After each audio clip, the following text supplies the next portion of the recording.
yaitu Rasulullah sallallahu alaihi wasallam, khairul adyan, khairu adyanil bashar, sebaik-baik agama manusia.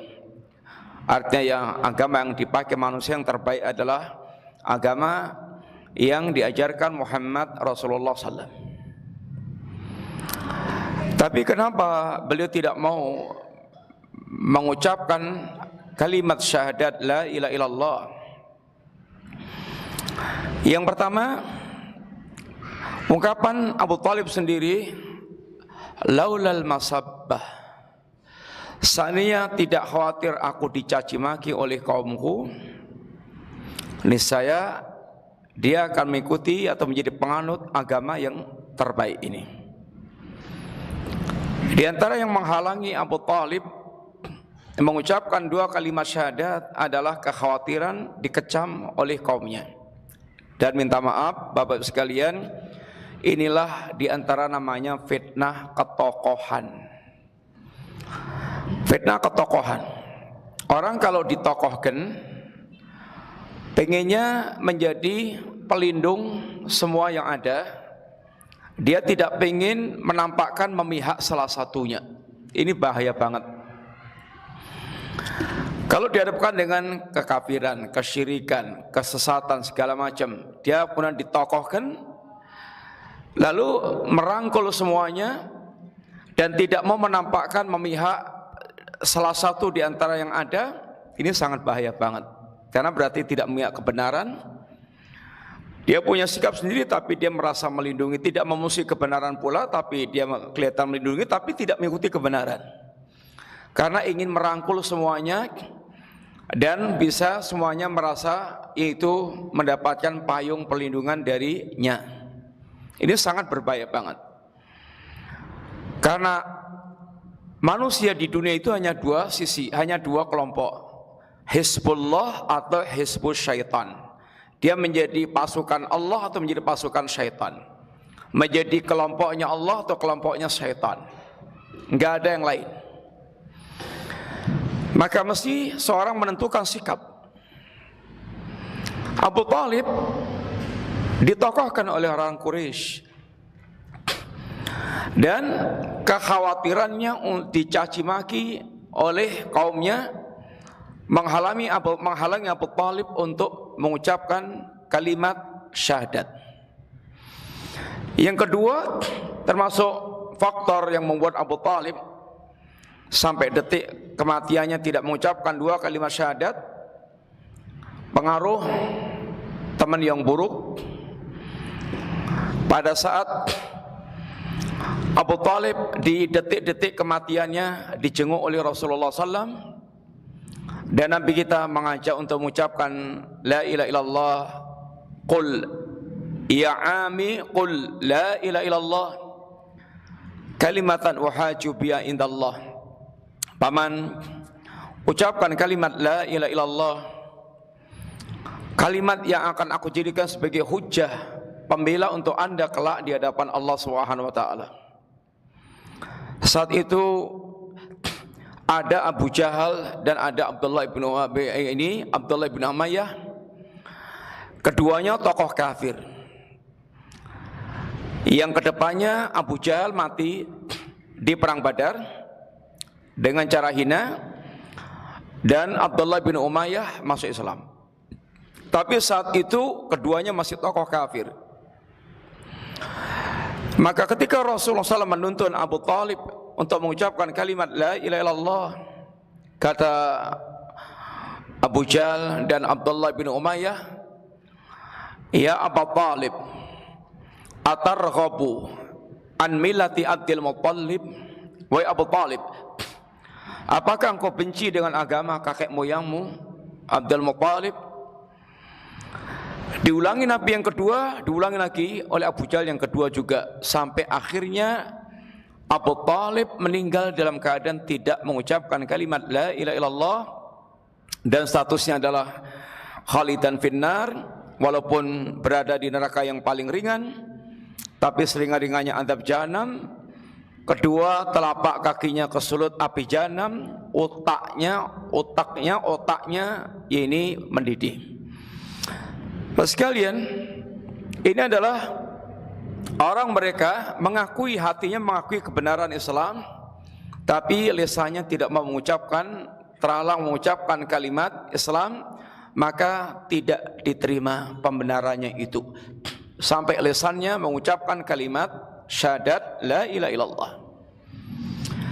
Demikian juga bukanlah dikatakan mukmin orang yang mereka lisannya mengucapkan kalimat syahadat tapi hatinya kufur. Mereka adalah orang-orang munafik. Yaquluna bi afwahihim ma laysa fi qulubihim.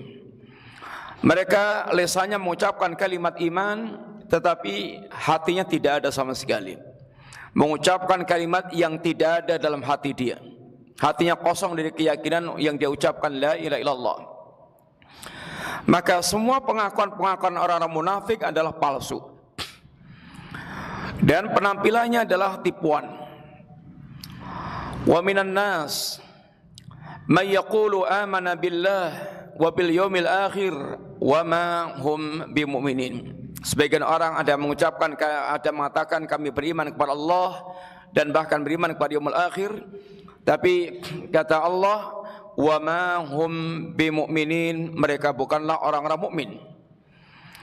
Idza ja'akal munafiquna qalu nashhadu innaka la rasulullah wallahu ya'lamu innaka la rasuluh wallahu yashhadu innal munafiqina lakadzibun.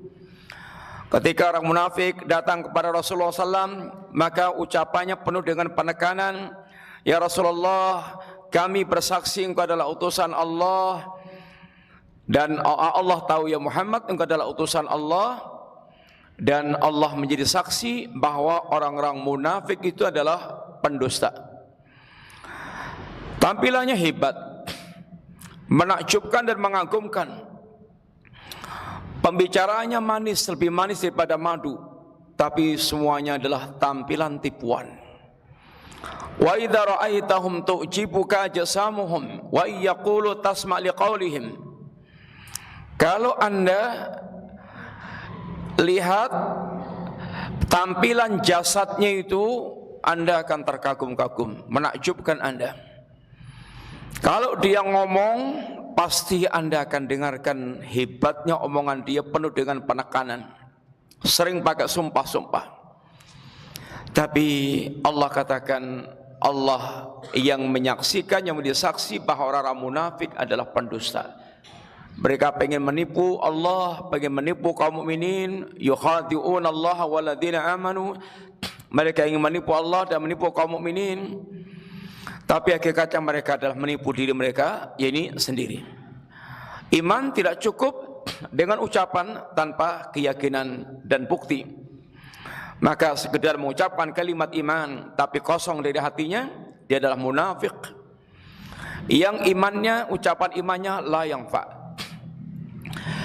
Orang yang mereka mengucapkan kalimat iman, hatinya membenarkan, tapi tampilan amalnya menyelisihi apa yang menjadi ajaran Allah dan Rasulnya, dia adalah asin, yaitu orang yang bermaksiat, yang perbuatannya menyelisihi omongan dan menyelisihi yaitu keyakinannya.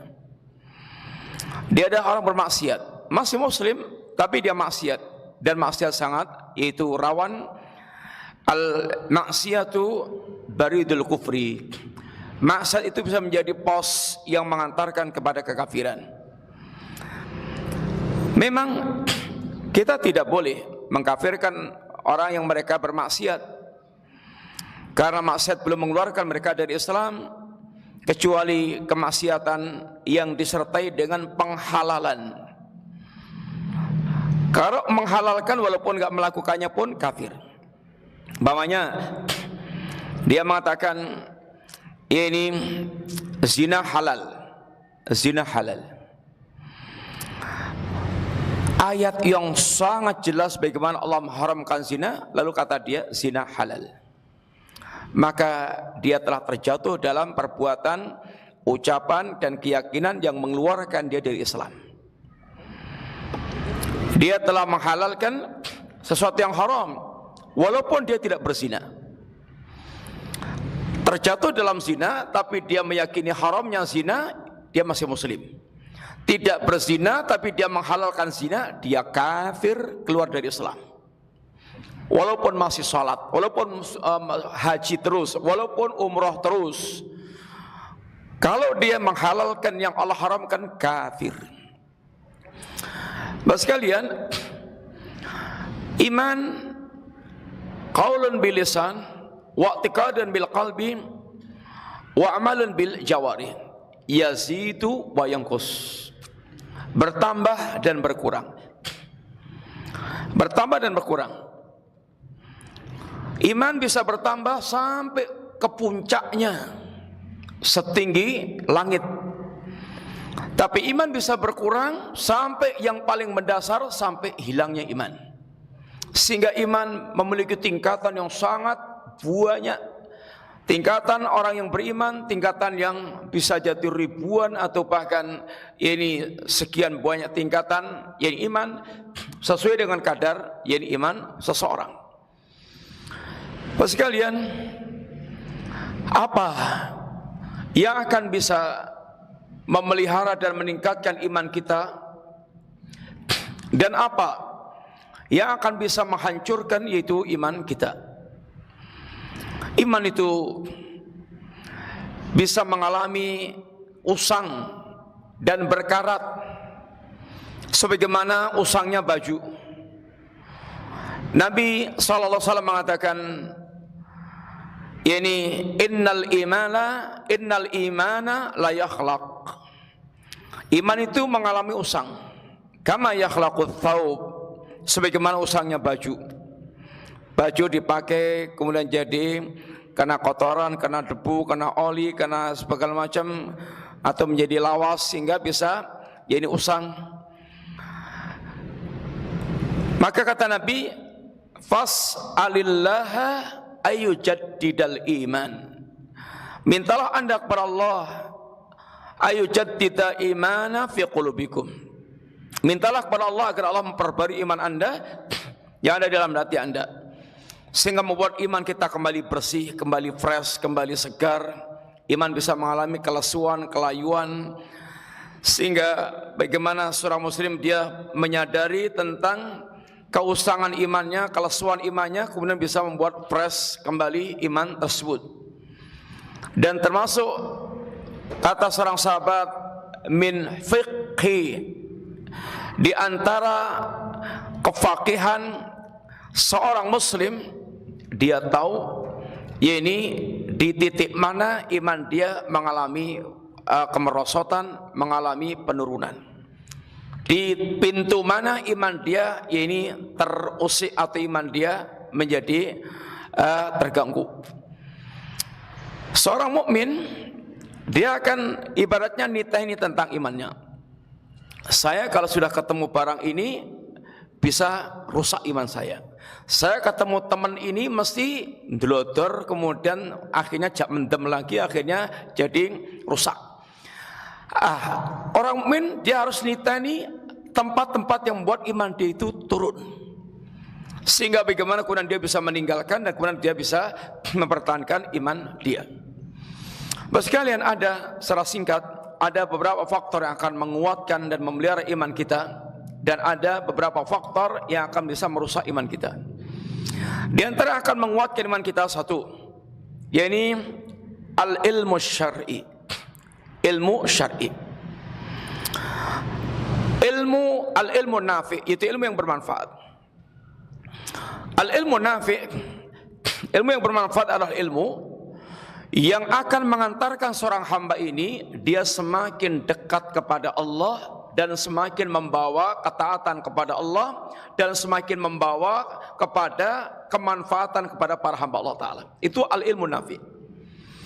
Ilmu yang mengantarkan seseorang dia semakin dekat dengan Allah dan membuat dia semakin bersemangat memberikan kemanfaatan kepada para hamba Allah Ta'ala. Itulah al-ilmu nafi'. Sumber al-ilmu nafi' adalah Al-Quran dan As-Sunnah, yang membimbing kita kepada jalan yang paling lurus, Jalan yang paling lurus. Allah mengatakan tentang Al-Quranul Karim, Inna hadzal Qur'ana yahdi lillati hiya aqwam. Sesungguhnya Al-Quran ini benar-benar membimbing manusia kepada jalan yang lurus.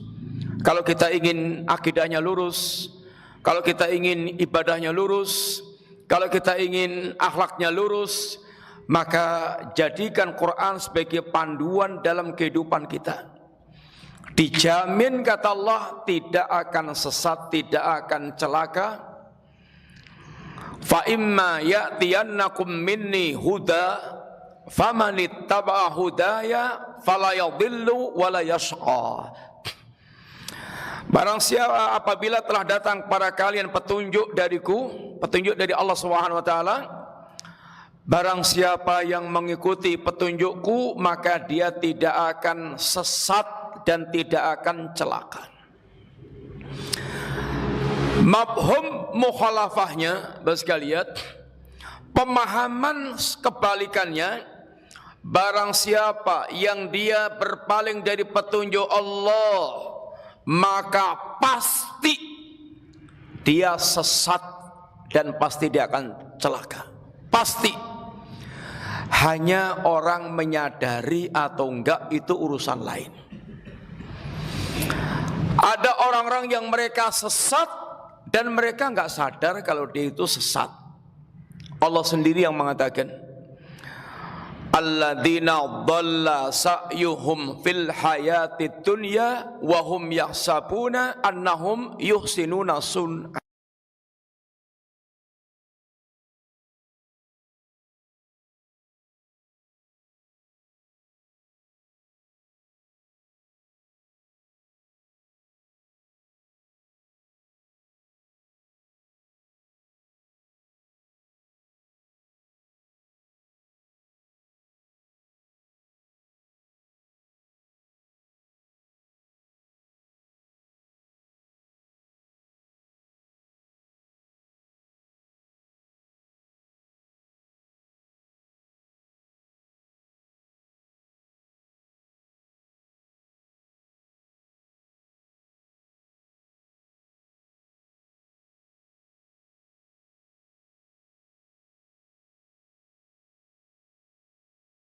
Mantep dengan akidah PKI-nya, belai wong salat, ya dia rumangsan, itulah yang paling bagus.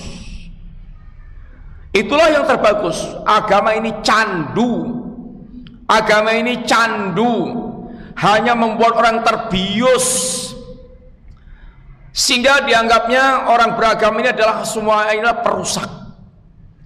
Maka dia sembeli pun dia, ya ini dia rasa itulah yang terbaik. Permusuhannya sengit. Demikian pula orang yang kafir, dia pengen bebas atau mengingkari Islam, pengen bebas dari agama, itulah yang terbaik.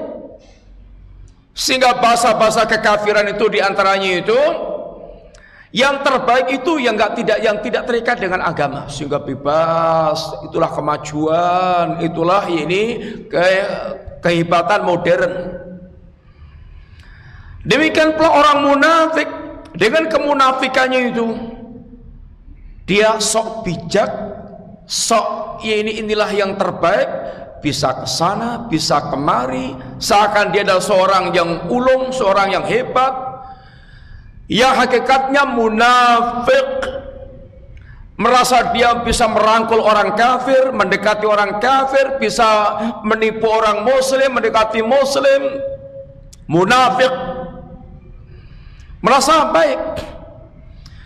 Termasuk diantaranya, baik sekalian yang ngapunten, orang-orang yang mereka tenggelam dalam kesesatan yang Nabi katakan dengan istilah bid'ah.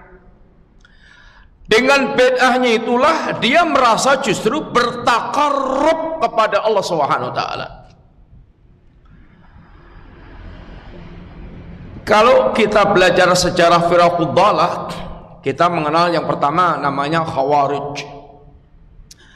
Khawarij ini membunuh Ali bin Abi Thalib itu dia yakini sebagai bentuk takarrub kepada Allah Ta'ala. Enggak nyesel, enggak, malah bangga. Bisa membunuh orang kafir, perusak pemimpin kafir. Dia yakin Ali bin Abi Thalib kafir dengan ayat Allah wa man lam yahkum bima anzalallahu fa ulaikumul kafirun. Maka membunuhnya pun enggak nyesel. Bahkan dia jadikan sebagai takarrub kepada Allah Subhanahu wa taala. Syiah Rafidhah, dia caci makiannya kepada Abu Bakar As-Siddiq, kepada Umar bin Khattab, dan kepada para sahabat yang ada. Caci makiannya kepada para sahabat ini adalah bentuk takarrub kepada Allah Ta'ala. Semakin banyak mencaci maki Abu Bakar As-Siddiq dan Umar bin Khattab yang merupakan berhalanya Quraisy, sanamai Quraisy, maka semakin dia mendapatkan keutamaan. Zina yang sangat Allah haramkan, maka orang Syiah menjadikan zina syiar agamanya dengan istilah mut'ah. Mut'ah, kawin kontrak. Kawin kontrak. Yang dengan semakin dia banyak melakukan nikah mut'ah, maka semakin dia mendapatkan keutamaan di sisi Allah Subhanahu wa taala. Kemudian Jahmiyah.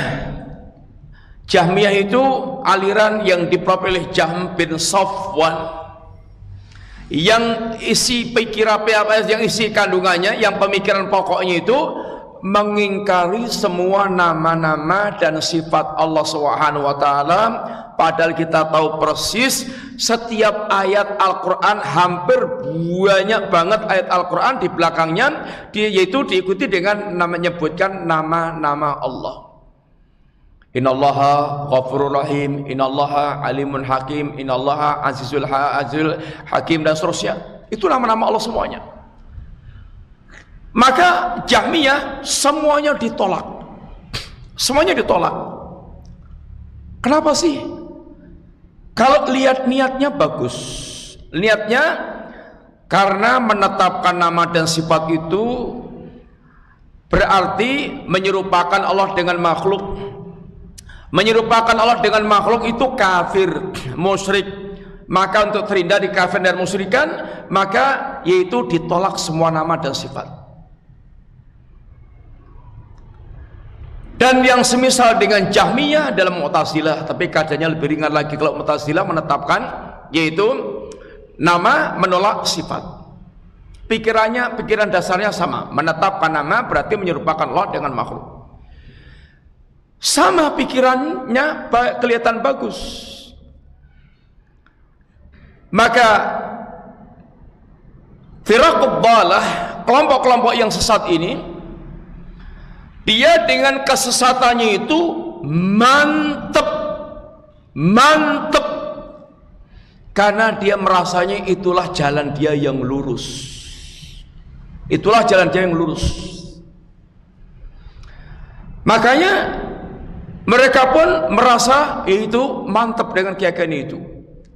Sehingga ketika kita beragama tidak punya standar dalam menilai kebenaran, kita akan bisa terombang-ambing dalam kebingungan yang tidak jelas. Bapak sekalian, maka ilmu ini adalah sungguhnya kebutuhan pokok untuk keimanan kita. Kebutuhan pokok untuk keimanan kita. Yang Allah Subhanahu wa taala mengungkapkan kebutuhan iman kita kepada ilmu risalah ini dengan paling dekat dengan 3 ungkapan yang menunjukkan itu kebutuhan mutlak kita untuk senantiasa memahami ilmu risalah. 1, Allah ungkapkan ilmu risalah ini dengan istilah ar-ruh. Wa kadzalika jaa ini wa kadzalika auhayna ilaika ruhan min amrina. Demikianlah kami wahyukan kepada engkau yang Muhammad ruh dari kami, dari perkara kami.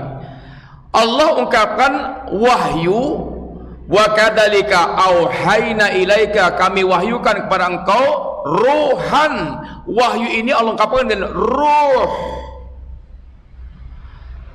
Jasad kita dikatakan hidup ketika masih ada ruhnya dalam jasad ini. Rohnya keluar, jasad menjadi bangkai yang kemudian dipendem di tanah, dikubur di tanah. Ada sisi kehidupan lain dari kehidupan jasad kita, yaitu kehidupan hati. Ini kehidupan iman. Kehidupan hati kita berkaitan dengan roh risalah. Maka orang yang mereka hatinya tidak ada kehidupan iman, Allah katakan dengan ungkapan amwatun, mayit-mayit, amwatun ghairu ahya, mayit-mayit yang tidak punya kehidupan. Sehingga hakikat kehidupan adalah kehidupan hati. Ini kehidupan iman. Orang yang hatinya tidak ada imannya, maka mereka dikatakan ini mayit. Sehingga orang-orang yang mereka itu imannya sudah hilang dari hatinya, dia ibaratnya mayit-mayit gentayangan. Seandainya merasa mereka punya kehidupan, tingkat kehidupannya itu tingkat kehidupan hayawan. Ulaika kal an'am bal hum adall. Mereka ini seperti binatang ternak atau bahkan lebih sesat daripada binatang.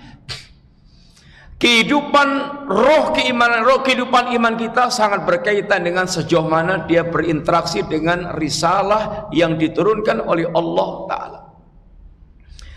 Dan alamat hati itu ada kehidupannya, alamatnya adalah menyambut seruan Allah Ta'ala.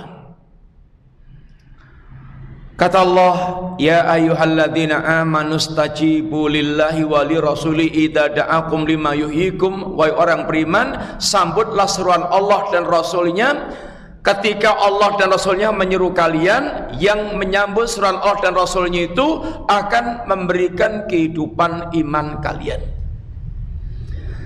Sehingga tanda iman itu ada kehidupannya, itu dia ada gerakan menyambut seruan Allah dan Rasulnya. Maka orang yang mereka tidak menyambut seruan Allah dan Rasulnya itu, Allah ungkapkan istilah yaitu mayit, atau ungkapan lain Allah dengan ungkapan itu summun bukmun umyun. Summun bukmun umyun. Summun itu nyon ngapunten budek, umyun itu buta, kemudian bukmun bisu. Artinya summun yaitu budek, telinganya tidak pernah bisa dipakai untuk mendengarkan kebenaran. Telinganya belas tidak pernah kemasukan suara kebenaran, atau memang sengaja tidak mau mendengarkan suara kebenaran, atau dengar tapi seperti nggak dengar sehingga kayak orang budek. Allah katakan demikian. Umyun, buta, kayak orang buta nggak bisa melihat apa-apa, semuanya dianggap sama. Semuanya dianggap sama, nggak bisa membedakan, nggak bisa membedakan hakikat perkara, sehingga tidak bisa membedakan satu dengan yang lainnya. Warna nggak bisa membedakan, benda-benda nggak bisa membedakan, buta, buta,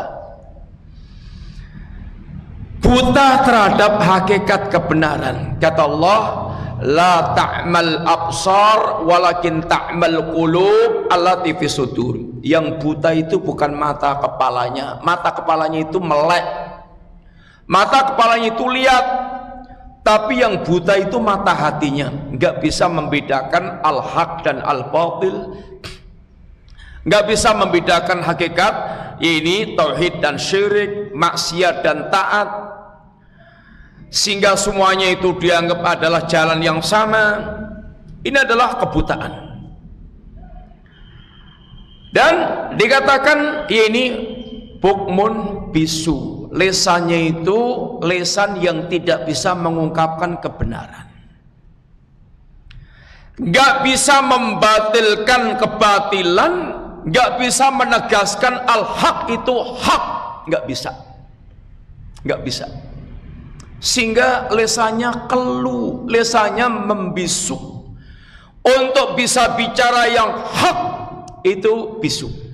Sehingga cacat lisan itu kata para ulama, syaitan ahras atau syaitan natik.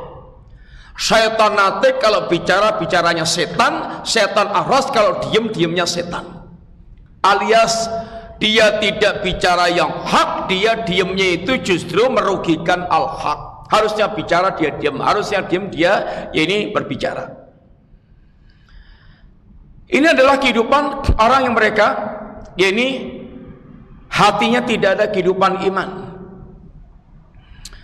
Kemudian yang kedua, misalkan diungkapkan Allah dengan ungkapan An-Nur. An-Nur yaitu cahaya. Waj'alna lahu nuran yamshi bihi finnas. Kami jadikan risalah itu cahaya yang dengan cahaya itu dia berjalan di tengah-tengah manusia. Cakto jelas mana jeglongan, mana yang datar, mana yang akan yaitu mencelakakan dia, mana yang akan menyelamatkan dia, tahu. Melek, ibaratnya melek. Sehingga dia bisa membedakan hakikat-hakikat perkara yang ada. Hatinya punya ketajaman untuk membedakan hakikat perkara itu karena ketakwaannya kepada Allah Subhanahu wa ta'ala. Maka orang yang mereka tidak mengenal ilmu risalah, dia seperti orang buta, nggak bisa membedakan berbagai macam perkara yang ada. Yang ketiga Allah ungkapkan dengan istilah alma, yaitu air. Wa anzala minas samaa'i ma'an fasalat audiyatun biqadariha. Kami turunkan air hujan dari langit, lalu turun ke lembah-lembah, mengalir di lembah-lembah sesuai dengan kadarnya. Air hujan kayak ilmu risalah, tanah kayak hati kita yang kejatuhan ilmu risalah. Hati manusia dalam menerima risalah macam-macam. Ada yang kayak tanah subur, ada yang kayak tanah tandus. Tanah subur, tanah yang bisa menyerap turunnya air, bahkan kemudian bisa menumbuhkan tumbuhan sehingga datar yang tadinya itu kelihatan mati, gersang, kering, kemudian kena air hujan, kemudian kelihatan hijau, tumbuh tumbuhan. Tapi tanah tandus, air hujan turun hanya lewat, nampung juga enggak, apalagi menumbuhkan tumbuhan. Ini yang tidak bisa mengambil manfaat sama sekali dari turunnya, yakni wahyu, turunnya risalah yang Allah berikan. Ungkapan Allah tentang ilmu ini dengan ar-ruh, dengan an-nur, dengan al-ma, menunjukkan kebutuhan mutlak kita terhadap risalah tersebut untuk kita bisa lurus berjalan di atas ini jalan yang benar sampai kita kembali kepada Allah Subhanahu wa ta'ala. Bapak sekalian, sehingga demikian Allah menggambarkan kepada kita tentang bagaimana kita mutlak membutuhkan ilmu risalah. Oleh karena itulah, jangan sampai kita untuk kebutuhan jasad kita itu al-aud. Kalau untuk jasad kita al-aud, makan yang bergizi, minum yang bergizi, olahraga dicukupi, kemudian cek-cek kesehatan terus, kontrol kesehatan terus. Sakit dikit pergi ke dokter, nggak tanggung-tanggung, dokter spesialis yang dipilih. Kemudian tidur yang cukup, pemeliharaannya Masya Allah. Bahkan orang tertentu menganggarkan khusus untuk jasadnya itu sampai berlebih-lebihan supaya bisa tampil prima, tampil bagus. Tapi nyun ngapunten, untuk urusan kehidupan hatinya dijarkan bosok, dijarkan kankeran, dijarkan itu parah. Belas nggak ada perhatian kepada urusan yaitu hati dia. Taunya hidup itu makan, warak, nyandang, apik, kemudian ya berhias dengan kehidupan materi yang ada dan nggak pernah ngurus urusan hati dia. Tapi kalau seorang mukmin, yang pertama dia perhatikan urusan hati dia. Nggak ada gunanya kaya raya, kongul merat, jadi jenderal bintang 5 paling mentok, kemudian dia paling mulus, paling ganteng, paling cantik. Kalau hatinya membusuk, itu akan masuk dalam ayat Allah, numatti'uhum qalilan thumma nattaruhum ila adzabin ghalidh. Kami berikan kesempatan mereka menikmati kehidupan yang hanya sebentar dan sedikit, kemudian akan kami seret mereka, dilemparkan ke dalam jahanam. Dan orang sesukses apapun di dunia, sehebat apapun di dunia, begitu sekali dicelupkan ke neraka, ditanya Allah, hal marra alaika naimun qad, apakah anda pernah merasakan nikmat walaupun sesaat? Wallahi la ya Rabb, demi Allah enggak pernah ya Rabb. Sekalian, maka memperhatikan hati kita perkara yang sangat penting. Termasuk al-ilmu nafi' yang akan membuat kita sekalian lurus jalannya, kemudian semakin dekat dengan Allah Subhanahu wa taala, semakin kita bisa semangat berbuat baik kepada para hamba Allah taala. Yang masuk dalam al-ilmu nafi' diantaranya satu, yaitu ilmu mengenal Allah Subhanahu wa taala. Ilmu mengenal Allah Subhanahu wa taala. Sekalian, mengenal Allah itu dengan dua cara. Cara yang pertama, mengenal Allah melalui ayat-ayat kauniyah, dengan cara perenungan terhadap ayat-ayat kauniyah. Tapi kalau tanpa perenungan, kita pun nggak pernah menghasilkan pengagungan kepada Allah Ta'ala. Makanya ayat kauniyah itu ayat yang terbentang di alam semesta. Makanya Allah banyak banget memerintahkan kita untuk mentadabbur, untuk merenungkan ayat-ayat kauniyah. Ini ngapunten, umpamanya dari diri kita sendiri aja. Kata Allah, wa fi anfusikum afala tubsirun. Dan terhadap diri kalian, apakah kalian, nyun ngapunten kalau bahasanya itu, apa kalian enggak melek? Apa kalian enggak melek? Mbok iya dilik, mbok iya melek tentang diri anda. Dari sisi penciptaan, siapa sih anda dulu tercipta dari apa sih? Dulu anda itu adalah air laki-laki, air perempuan yang kemudian bertemu, dicampur, kemudian Allah simpan di rahim, kemudian tumbuh berkembang dari nutfah ke alaqah ke mudghah, kemudian menjadi janin. Kemudian kehidupannya Allah sempurnakan, kemudian keluar dari rahim ibu, kemudian ini Allah rawat sampai menjadi anak-anak, tumbuh remaja, tumbuh dewasa, jadi gagah, sekolah, kemudian bisa ada yang jadi dokter, jadi insinyur, jadi panglima, jadi segala macam. Kemudian sebagian mereka sombong, angkuh, kemudian durhaka kepada Allah Subhanahu wa taala dan lupa tentang kejadian dia. Kata Allah, mbok yo melek, kanda itu siapa? Dulu itu anda bagaimana? Penciptaan anda itu perjalanannya seperti apa? Sehingga tahu tentang kadar dirinya, enggak sombong, enggak angkuh ketika dia sadar tentang siapa itu dirinya. Kemudian Allah banyak bicara dalam rentetan ayat, wa min ayatihi wa min ayatihi wa min ayatihi.